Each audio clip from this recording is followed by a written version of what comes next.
All right, here we go. Try to get this Cummins swap started. I'm not sure if I'll need a battery charger or not for it, but been sitting here for a couple months. We had to pull it out to redo the floors in the shop. So I might have to throw a battery charger on it, but it's time to get going on this project again. Here we go.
It's alive!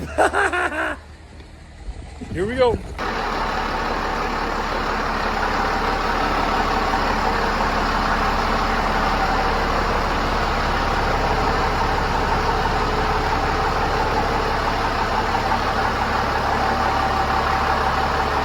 So this thing is turned up, people.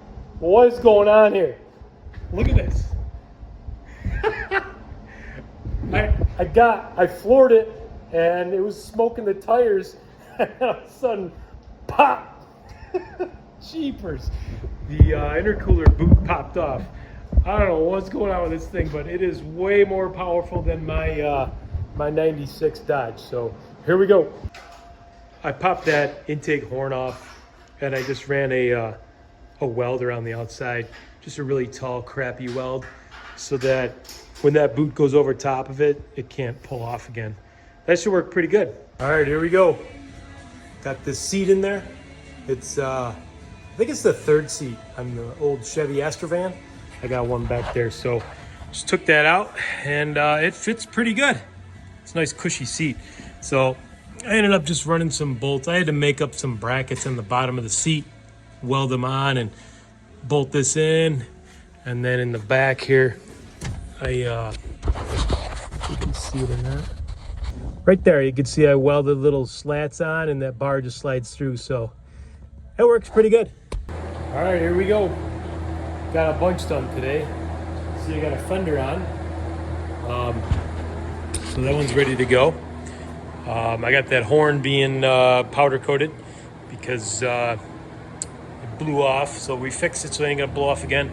This one didn't have a ridge on it either, so I'm having that powder coated as well. All the gauges hooked up. This is really cool. Even the gas gauge works. None of my trucks have gas gauges. This will be the first one. Here we go. Watch this. Turn the key on.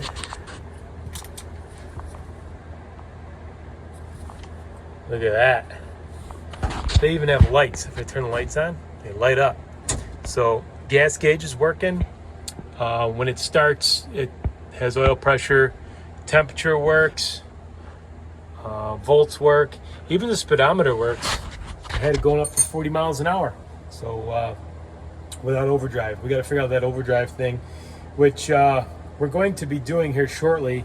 With the floor out here, I have to get a plug that fits that. So let me see if I can turn the light on here. Yeah, so this plug here I got to get a plug for it. This is a 518 or 47 RH transmission. So it's a little bit hard to get these plugs. I think I found one, but if not, I can wire it up. So basically right now, for you Dodge guys, it's a 727 torque flight. I got first, second, third, neutral and park, and reverse.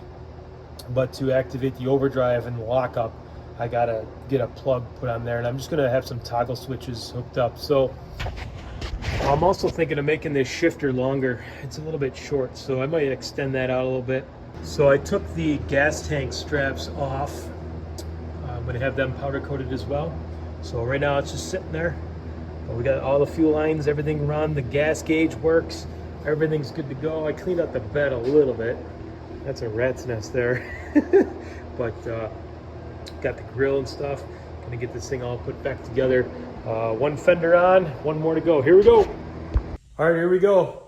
Got the Cummins swap, working on this all day today. Nothing too exciting.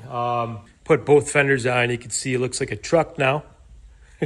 I got all the lights wired in. I just got to finish just snugging this up a little bit. Got to make it look nice and pretty. I did put the gas tank straps in, or fuel tank, I guess, in our case here. This is a diesel, so fuel tank straps in. Put all the intercooler charge tubes back in because we fixed those. And let's see. Oh, check these out. These are going to be the stacks. So it's going to have dual stacks.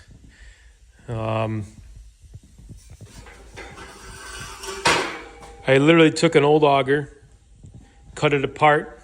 In fact, that auger that we hit a tree root on a couple weeks ago and destroyed it. All right, so we ran into an issue. I'm not sure, but augers are not supposed to be like that. That's what happens when you drill into a tree root. Look at this thing. Holy smokes. Got some power. We're gonna cut it up and make something cool out of it. All right, we're gonna start first by cutting this thing off. Torch. There we go.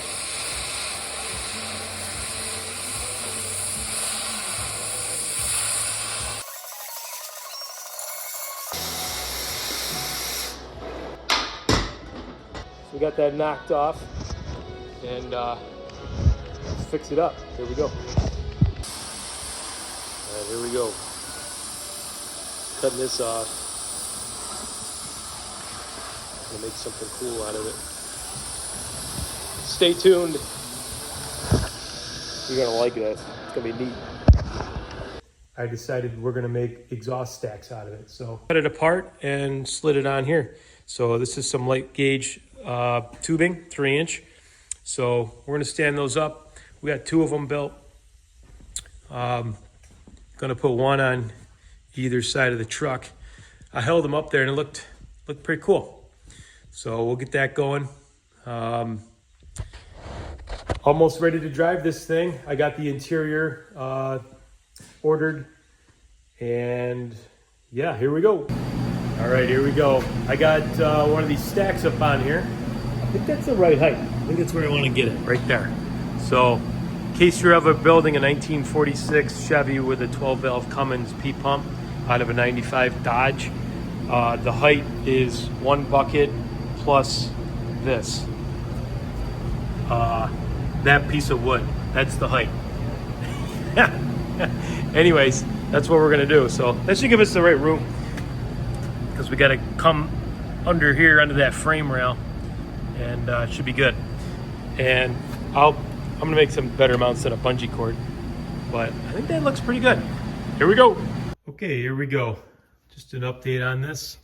I got some switches on the steering wheel here. Overdrive and lockup. Some toggle switches on off. Pretty sweet. I did find a plug right there. So I'll post a link if anybody else needs that, but you got to modify it a little bit to make it fit. But the most important part is that the prongs line up. All 3 of those plugs line up. So It's from, I believe, Cope Transmissions in out of Indiana. But I'll post a link of where I got it. It was only like 24 bucks. Yeah, they're really hard to come by. And thank you for the help on that. So anyways, if anybody's going to wire this up, this is a 518 or a 47RH, so 95 and older transmissions. There's 3 wires there, okay, on that pin or on that plug, 3 wires. So the front plug is for that front pin overdrive, center pin 12 volt keyed power, rear pin lockup, okay. The lockup and overdrive are grounded. So when you activate the switch, you need to shoot ground to that, and that'll activate that for you. So here we go. All right, here we go. Got the exhaust pipes getting started for this Cummins swap. I got to do a Y pipe. So unfortunately, the auto parts store didn't have one for this truck. I can't believe it. So I'm gonna make my own. I already got this cut out good.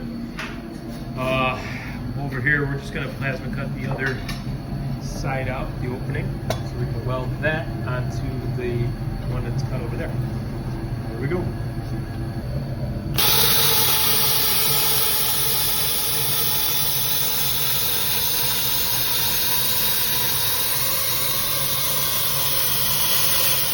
That sounds really cool.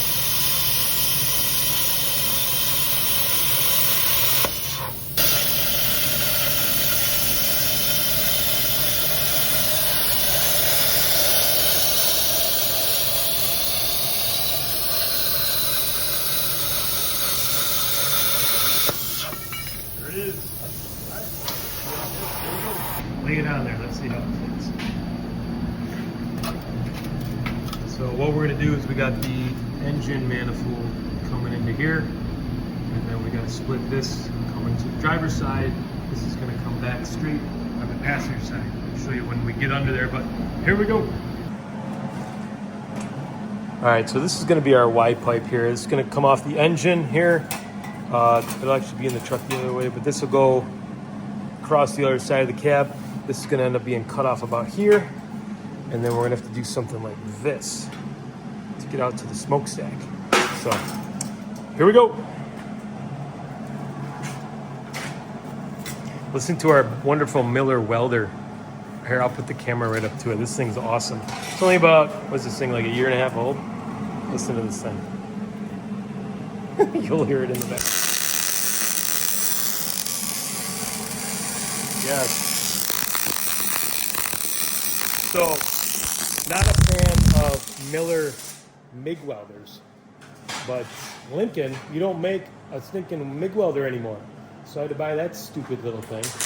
And it broke like 3 months in. It's just been nothing but a headache.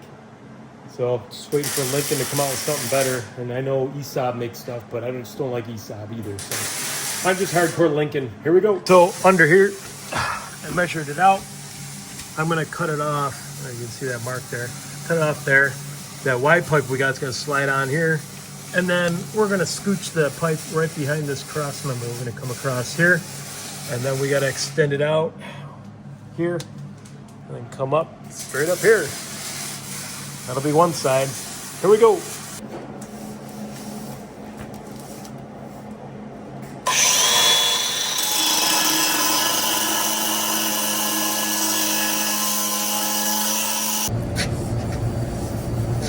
I do have gloves on too, by the way.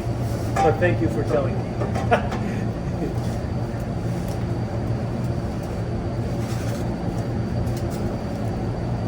Oh yeah.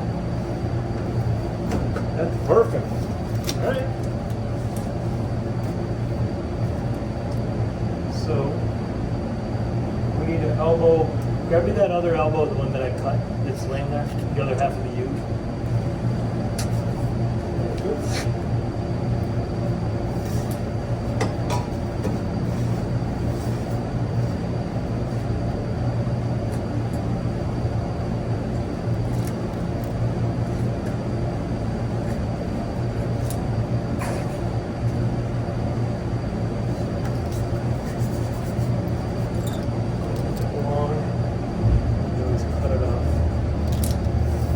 This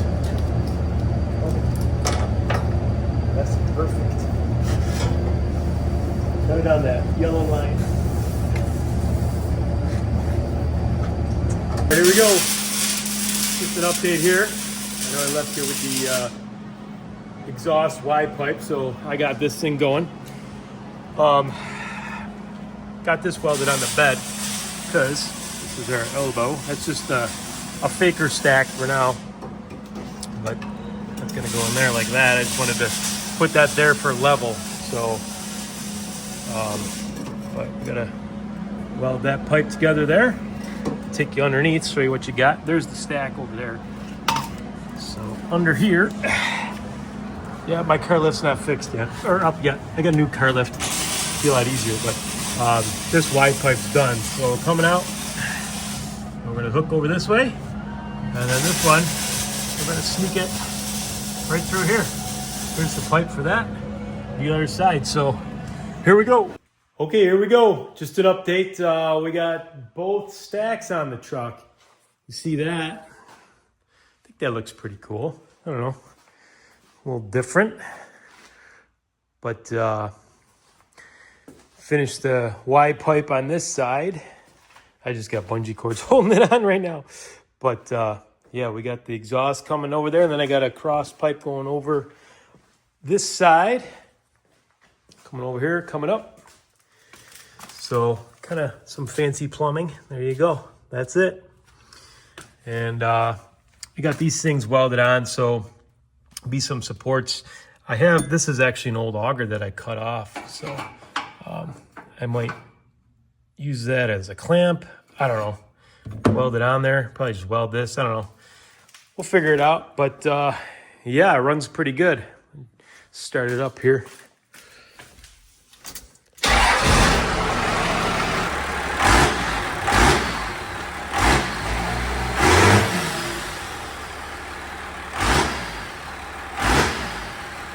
Here we go.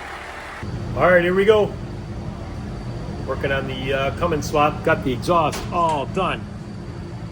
All done, all done. So, show you what we got under here. Got this coming down. And we got it going across to the other side. And I ended up just welding it right here. Nice and secure. Why not? Oh, sorry, I do have to put a clamp here just to make it look official, but that ain't going anywhere. Put an extra brace on here, nice and solid. So, yeah. Now we got to work on the intake. I want to stuff this air cleaner down in here, something like that. So I'll figure that out. Got some tubes. For this side, yeah, same thing. Got it all welded up. We got plumbing coming across here. We got hanger welded on. So same thing, everything's welded up. Here we go. On the grill today, I started putting it on. I was gonna get this thing all powder coated black and black this whole truck out, but it's work season, people. I got to get this thing done. So I'm just going to put it together. We still got to put a trailer hitch on the back. So I'll do this all next winter, but I just got to get this truck in working condition. We're almost there. Also, for my electric fan, I'll be wiring this up today. I got this kit right here, Summit Racing. Davies fan switch kit. So, supposed to work for two or yeah, up to two. Yeah, there we go. So it's up to 2 electric fans. So we'll get this thing opened up here. I like the ones that have the probes for the radiators. I run these in a lot of my tractors, not this particular model, but and what I found is that the ones that have the probe that go into the radiator fins last longer for whatever reason. I don't know why, but yeah, you can see this is the one. It's got the probe right here. So that right there, you're just gonna stick it right into the fins of the radiator.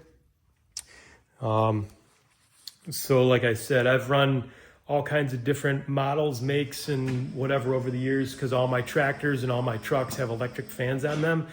And it seems like the ones that go into the cooling system or into the water jacket of the engine itself to trigger the switch to kick on and off, they just fail continuously, and it's not easy to change those. You gotta swap it out. Not only is it harder to get to, but you lose coolant while you're doing it too, so it just makes a mess. These ones that fit into the fan, my one truck has that on there. It's had it for 5 years and it has yet to fail. Watch, it's gonna fail today. But anyways, I'm just a fan. I'm a fan. A fan of that style probe versus the other one. So we're gonna wrap this up today. Hopefully we get this grill on. We still gotta fit that bumper on, which is gonna be challenging because we cut into the frame here to put this intercooler. So we gotta make some new brackets for the bumper. This is still gotta be bolted. I don't know how the heck I'm gonna do that. It is tight in there. Look at it down inside here. There's bolts there. Can't even get my hand in there. And on the back side, if I came in from the inner fender, I'm gonna hit the intercooler. I don't have any room at all. So I gotta figure out how to get those bolts in there. The sheet metal that went in here behind this to kind of conduct the flow towards the radiator, I can't fit that because of the intercooler. So I have one inner fender right here, not running that.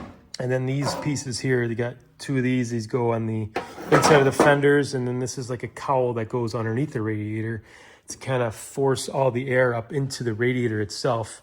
I'm not going to be using those. I can't fit them. So here we go. I also what else did I do? We got this thing powder coated over here. It's our powder coating area. I know I reference a lot about that. I had done some pieces and then I sent it. I'm having them powder coated. We do all of our own in-house powder coating right here because I have complete weld shop, whatnot. So today everybody's off. Today it's just me. I'm just playing in the shop with my truck, playing with my trucks. But you can see we do all kinds of different parts. We got motorcycle parts, looks like, and a couple race car parts and some boat parts, and these things yet to be powder coated. Some big boxes. We got more race car parts over here. Yeah, so kind of chaos, but we do a little bit of everything here. So, but this is going to be for my air cleaner. So this is going to go right here. I got the rubber boot on order, and that's going to dump the air cleaner down there. Get some fresh air right next to the alternator. All right, here we go. Working on the Cummins swap again. I got the air cleaner mounted. It worked out really nice. So we got some cold air coming in here, but make some type of a splash shield for that tire because it's probably going to get wet from the tire here. But it's all right. Figure it out. I got all the grill on. Boy, that was a bear. I do not recommend doing that. If you own a 42 to 46 Chevy, actually 47 and a half, just hire somebody to put the grill on. It is awful. Holy smokes, it's awful because with the intercooler and tranny cooler that I put on this thing, there is no room to get your hands in there. And what the heck, man? It took me well over 3 hours just to get that piece on. It's crazy. Just because I couldn't get my hands in there. But I figured it out. So got it all buttoned up there. Got to put the hood on. But I did wire up the control unit for the electric fan. So that's what this is. That thing's slick, man. It works great. So I got that all in. I got the probe. Comes around. You can't see it, but it's in the top of the radiator here. Actually, might be able to see it through here. Yeah, so right there, it comes in and pokes into the radiator. So got that. It's good. I got it up to 210 degrees, and that thing kicks on. So that should be perfect for me. I got to put the bumper on. See that laying there? We're gonna get that up on here. I gotta turn the truck around after that and put the trailer hitch on the back. That's the main reason that I'm building this truck, is to pull our equipment trailer, skid steer around and install the helical piers and whatnot. So that'll be the main purpose of this truck. Other than that, I'm probably gonna daily drive it. Should be a fun little truck. So here we go. All right, good morning. I have my my mad scientist outfit on. Check this thing out. Anyways, I gotta get this bumper to fit. So by modifying the frame, putting this intercooler in, I don't have this. It's got to be cut out of the way, so I don't have the right mounts anymore. So you got to figure this out. Probably have to cut those out of the way, but for now, what I'm going to do is take these off the bumper and then make these fit, because I think I gotta cut this down a little bit too to clear that. So here we go. Okay, here you go. We got square nut and a square bolt. I don't have a square socket that big, so I'm just gonna wrench it off. Here we go.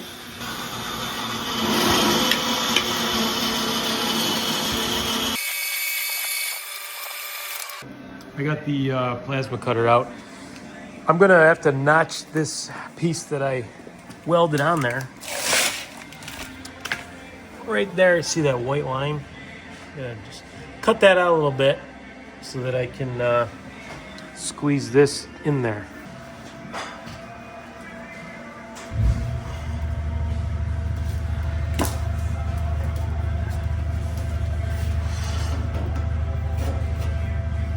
So I'm not used to wearing these coats, this dress. Call it a dress. This thing was given to me, and I don't know if I like it or not. I'm trying to like it, but I don't know.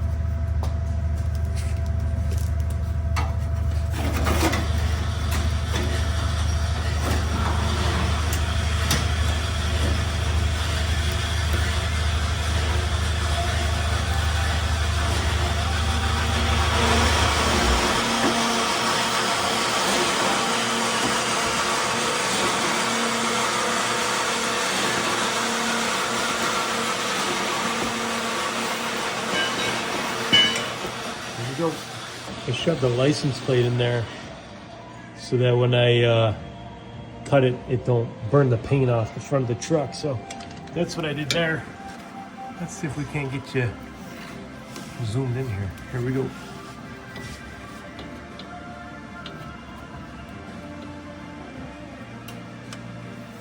Smart. You gotta hook air up to it. I'll be right back.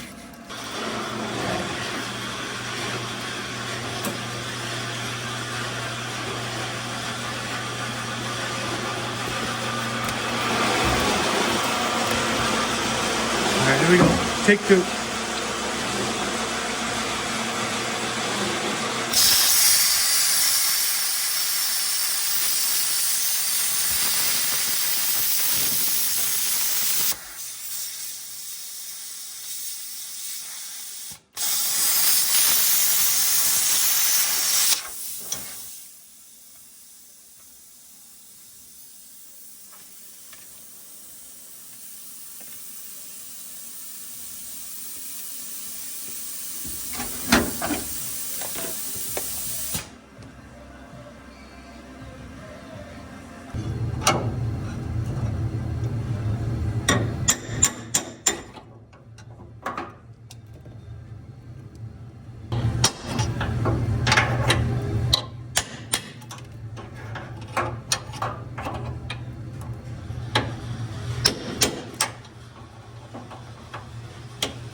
That whole issue was because of this tiny little tack weld right here. See that?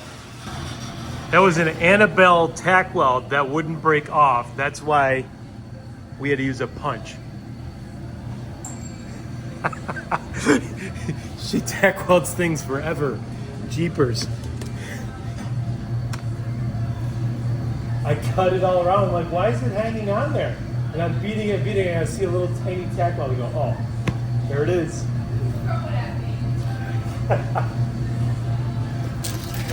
Oh.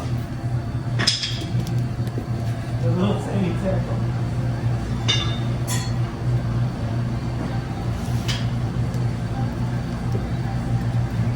See how this fits.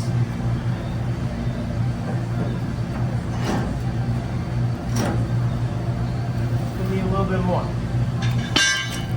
A little bit more. A little bit more. Here we go.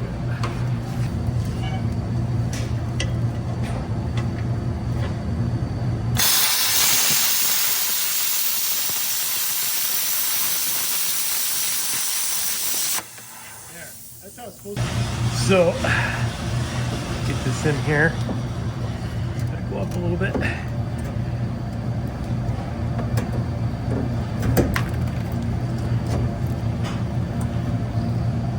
So, I'm gonna trim this down a little bit too. I'm gonna weld this.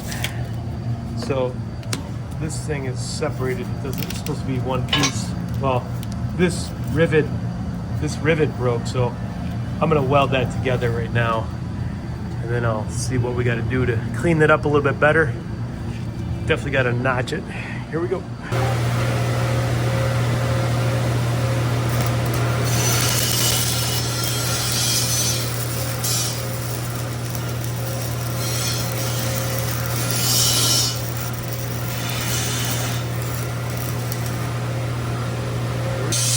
I just welded that up, so now this is going to be one piece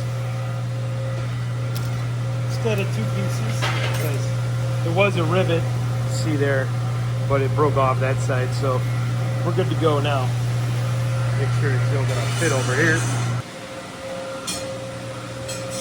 Oh yeah, holes line up, we're good to go. All right, so let's see how this thing fits. That's the tack weld that was holding it on right there.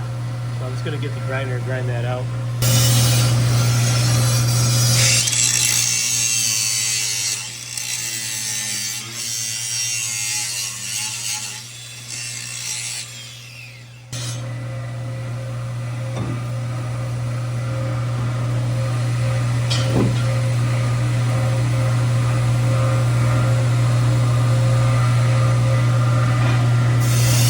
So I laid this in there like it is, and I got a notch out where I got a notch out where these white marks are, so it should be good to go.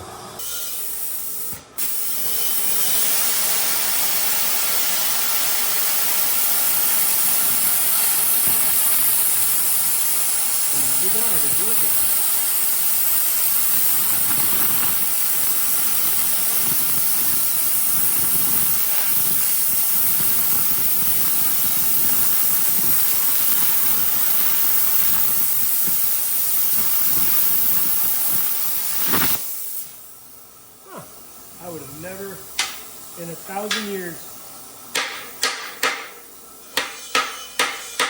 This is not a hammer.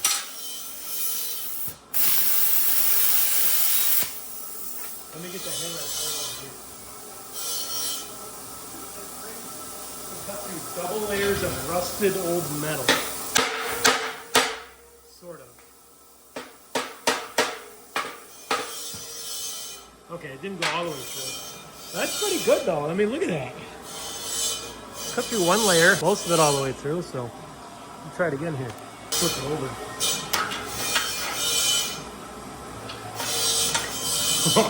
Look at the dross on that.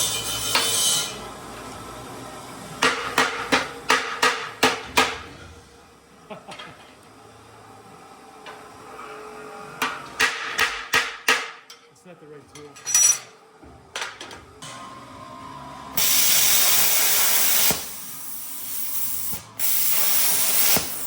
There we go. Unbelievable.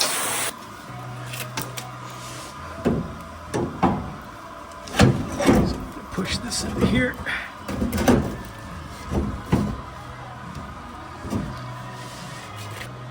Just got to tune it up a little bit, but it's pretty good. All right, probably do it with the grinder now.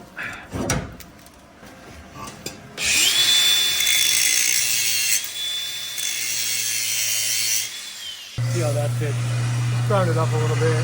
See how it goes.